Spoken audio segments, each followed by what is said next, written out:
latest episode of the Kansas Moonshot Podcast, where we are shining the spotlight on amazing things happening in schools across the state. Whether you're one of the Mercury, Gemini, or Apollo schools launching some amazing redesign plans, or a teacher trying to do something a little different, I want to share your story. The goal is to celebrate the awesomeness all around us. In this episode, I had the opportunity to interview 4th grade teacher Ariel Jankord all about how she took her vision of bringing an EdCamp to Johnson County and made it a reality. Check it out. Okay, so thank you for being on the Kansas Moonshot Podcast. To start off with, if you could just introduce yourself. Of course. So I'm Ariel Jankord, and I'm currently teaching 4th grade at Briarwood Elementary, which is in the Olathe School District. But next year, I'm actually moving to 1st grade, which I'm super excited about. I absolutely love everything technology. I'm actually going to be working on my ISTE certification this summer, which I'm pretty stoked about. And then I've also been really focusing this year on aeroponic gardening. I wrote a grant a little over a year ago to get those in our schools, and it's been absolutely phenomenal to have 6 aeroponic gardens in our buildings, and the kids, they get to grow whatever they want to, and we've been able to eat off of it. So growing their own fresh produce and just picking it straight off of there and eating it, and they love that. So we've been doing a lot of experimenting this spring now that we're more familiar with that. So I've learned a lot this year, kind of something out of my comfort zone, which was really exciting. Now, I've got a couple of questions. The first one is, what prompted a switch to, what is it about 1st grade that really interests you? Because I'm always curious about what, like, 6th grade is my niche. Like, I know that's where I'm meant to be. What is it about 1st grade that draws you to it? It's kind of hard because I started my teaching career in 4th grade, and I just wanted to change. I kind of get bored easily, so I went to 1st grade, and I fell in love with it. I think just the pure joy that those primary kiddos have for learning and wanting to be at school is just intoxicating, honestly. They love being there. They love you. And you see so much growth happen in 1 year. Whereas when you get to 4th grade, you see a little bit less growth from the beginning to the end. And they are more capable of doing a lot of the cool technology stuff, but I figure I can keep doing after school clubs to kind of keep doing that stuff. But I love their yearning for learning to read and just learning about everything and their wonder in everything. And so I'm excited to go back to that. I definitely can relate to that. That's one reason why I like 6th grade, because it's kind of that transition from elementary. And so they still have that excitement. And then by the time they hit 8th grade, they're too cool for school. And right. They get really, really surly sometimes. And so I can definitely connect with that. Yeah. So the reason why I wanted to bring you on is because you decided to launch into an EdCamp. And I know there are people out there who this is their first time. They maybe have heard the term EdCamp, but they have no idea what it is. So can we start off by just saying, kind of defining what exactly is an EdCamp and how is it different from a traditional conference? Right. So I kind of think there's 3 things that make an EdCamp an EdCamp. One is that it's always free. So if you agree to do an EdCamp, you have to offer it for free. And I think that's just really key. Teachers are obviously not known for being well paid or highly paid. And conferences can get so pricey. And then with your districts, it's hard to get money to go often enough. And so I love that this is a model that makes it always free. That means it's accessible to everyone. Another difference is that the sessions are actually decided the day of the EdCamp, and that really weirds people out. They're like, what? Like, I want to know what I'm going to. But what that does is when people come in, they share the ideas or things that they're currently thinking about. So if I come in and I'm really working on planning a PBL in my classroom and I want more ideas, or I want to talk to somebody about how do I make PBL happen in a 1st grade classroom, I can write that down as a session topic that I want to talk about.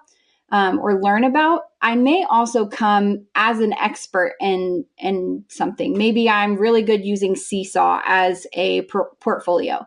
And so I can come and I can say, hey, I'm willing to lead a session on something that I'm really passionate about.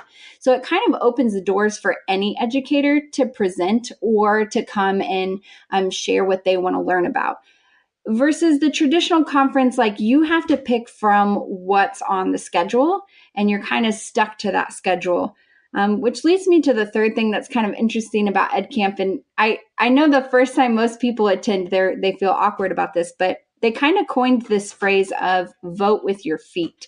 And basically what that means is if you walk into a session and you're sitting there and you're like, oh my goodness, this doesn't apply to me, or this isn't what I thought it was going to be, you are encouraged to get up and walk out of that session and just go to another session that sounds interesting to you. I think that's really important because I think in traditional conferences, we often find that rude or, that you might upset the presenter and make them feel bad. And that's not the case with this. They want you to get maximum benefit out of it. So if you're sitting in a session that's not benefiting you, they want you to get out of there. So I love that style and that idea of, come for what you want. And if you're not getting what you want, make a change, do something else. So it's really giving teachers exactly what they need when they need it. Exactly. And it opens up discussion. Traditional conference, you go and that presenter has filled every minute of that entire session. And EdCamp, you are going, and there were some sessions we sat in and we created a circle and we literally just had like open discussion sitting in a circle with each other. And then there were other ones where you had kind of more a facilitator and then people just kind of piped in when they had something to add. But it's definitely more about networking than it is about just like sitting and getting information. So what prompted this desire to create this EdCamp? So last summer, we traveled all the way to Minneapolis, a friend and I, to go to the Flipgrid Live conference. And it was free. And part of it was EdCamp, part of it was more like conference feel, but the whole thing was free. And on the way home, I was just thinking, oh my goodness, I wish we could bring this experience home. There's nothing like this in our area that energized me the way that this conference did and that EdCamp did. And so I was just starting to think about like, what would that look like if we did it here in our area? And I kind of shared my idea out loud, which people say you should always say things out loud because then like people hold you to it and make you do it. But a couple of people, Eric De La Rosa and April Schoenberg were like, yeah, let's do it, make it happen. And so I started sharing the idea with some other colleagues and everybody was jumping in. And so that just kind of solidified it for me to have a team of people that were willing to help make this happen. But the other thing is we have so many great districts, especially where we are. I mean, we're in the suburbs, so we're just like school district every block or school building every block. And I feel like I never get to connect with the other districts. And a lot of times we get kind of stuck in our own bubbles and it really prohibits growth and new ideas. And I just thought if we could come together, no matter what district, what population you serve, all of that aside, and just come together as educators, I think we could get some phenomenal ideas and really break down those barriers that we have and just kind of connect on a face-to-face level. So that's what I'm shooting for. I was a little nervous about naming it Johnson County EdCamp because there's a stigma about these being the rich district. Yeah. And not growing up in Johnson County, I know that, like I've heard it, been on the outside. So I really worried about that, but I have been amazed at how many people have signed up, and we have people from Topeka. We have somebody all the way down from Arc City. We even have a huge crowd coming from Creighton, Missouri. They're about an hour and a half away from us. And I'm just glad to see that the name hasn't gotten in the way. Well, and after being on this podcast, obviously, I mean, you're just going to be overwhelmed with how many people are going to come from my massive audience. Yes, that's what I'm hoping for. Well, and full disclosure, I am a part of helping out with this EdCamp. So I am really excited about all the things that you've got lined up. What was that process like of creating this EdCamp? Like, what did you have to do to make it an official EdCamp? I know there were steps along the way that you had to do. Yeah, so the EdCamp Foundation has been awesome to work with. And they've actually created this whole booklet on their website that anyone can access, and you can kind of look at it before you jump in.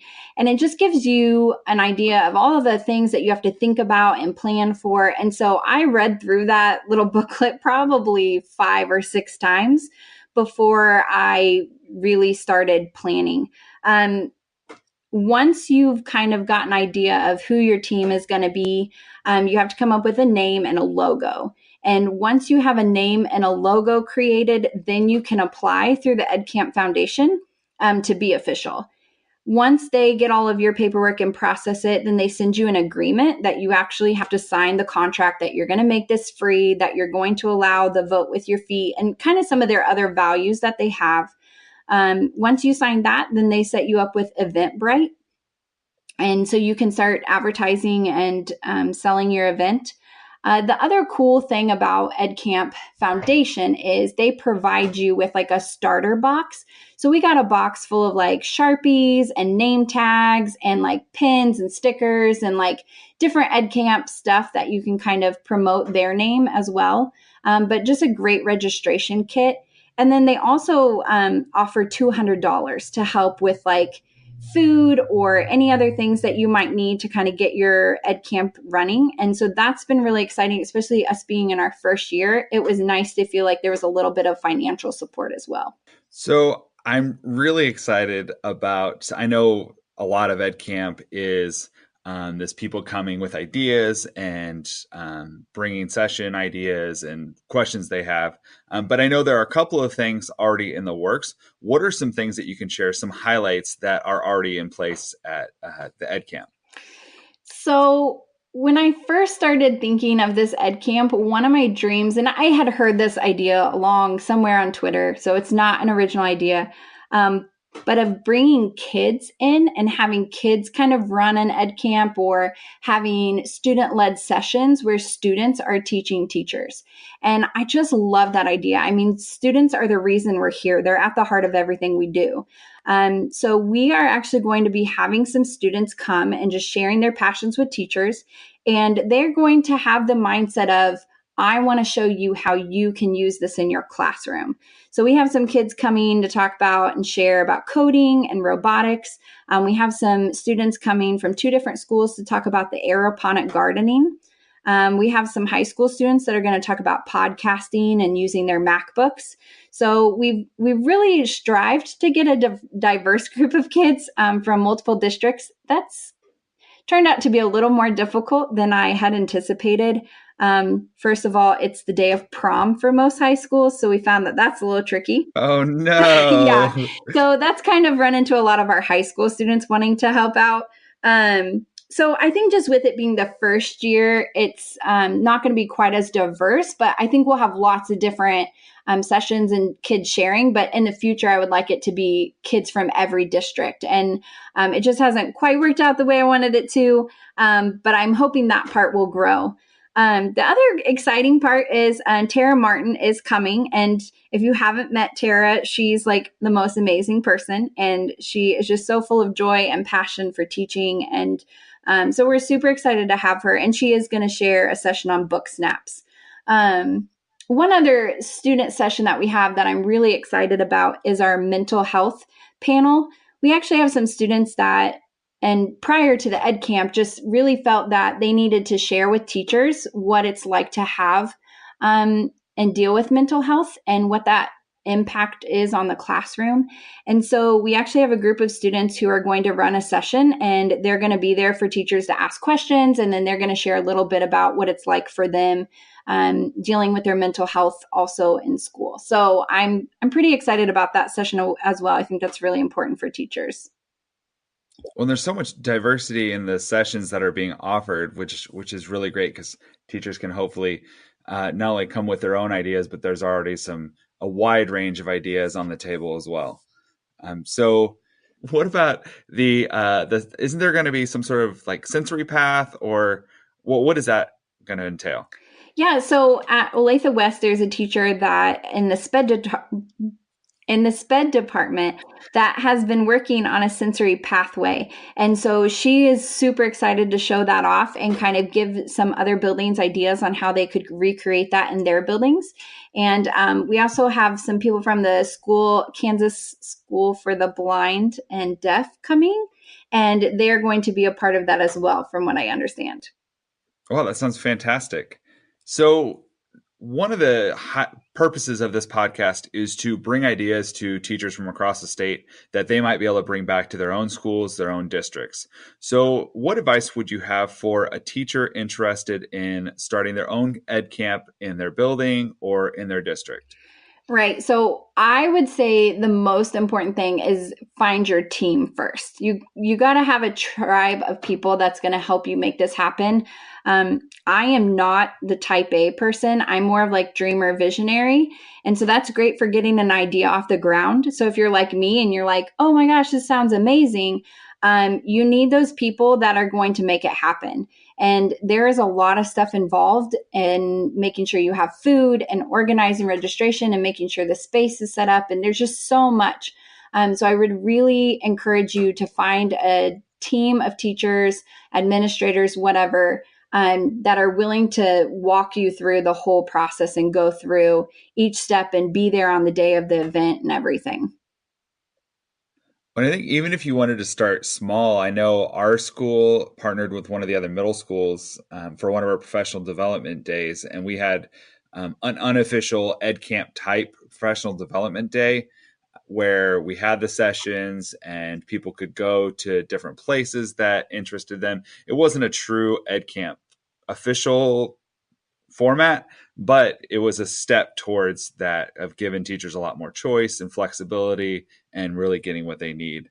So that might even be a baby step towards the big full-blown EdCamp. Right. And so another thing that I've been a part of, a couple coworkers and I, a couple years ago, we went out to some thing at Union Station, and afterwards we had lunch, and we were talking about how great it was just being able to connect with each other and share what was going on in our classroom. So we actually started a once a month EdCamp style.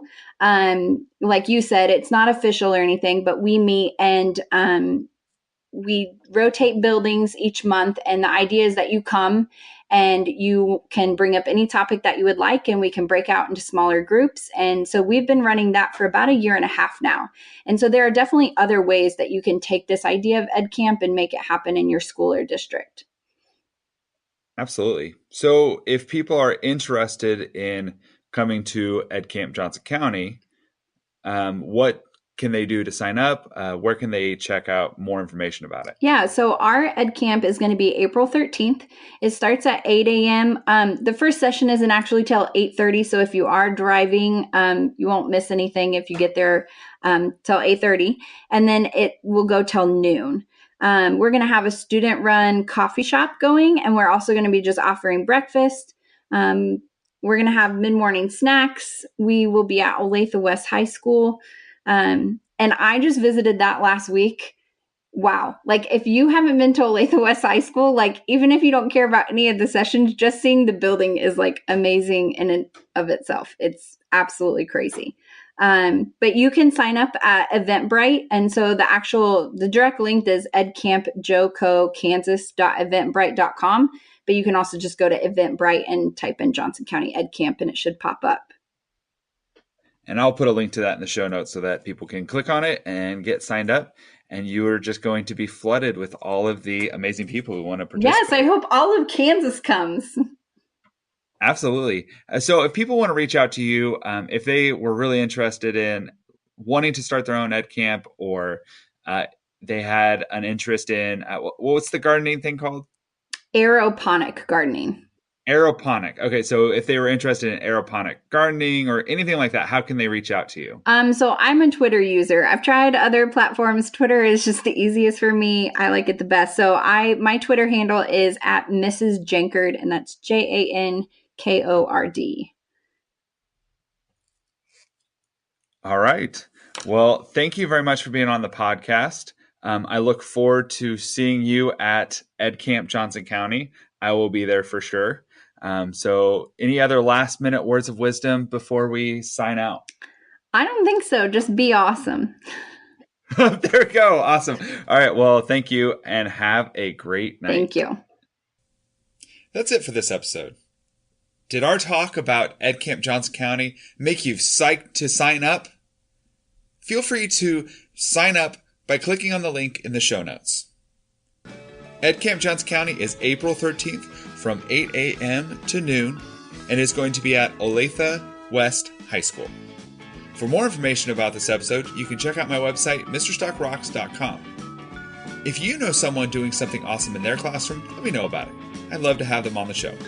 You can email me at teachlikeaninja@gmail.com or follow me on Twitter @teachlikeaninja. I've been your host, Josh Stock, 6th grade language arts teacher and self-proclaimed awesomeness expert. Until next time, book it forward and be